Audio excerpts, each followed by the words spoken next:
ప్రవాహమే ప్రేమన్నది, ఇక వివాహమే పదమన్నది.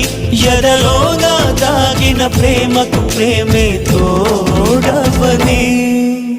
ప్రేమంటే నాకిష్టమని, నా తోడంటే నాకిష్టమని, వాడంటే నాకిష్టమని, నా వాడంటే నాకిష్టమని.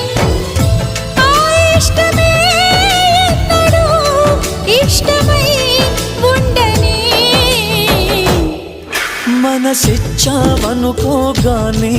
ప్రేమించావనుకోగాని, మనసిచ్చావనుకోగాని ప్రేమించావనుకోగాని.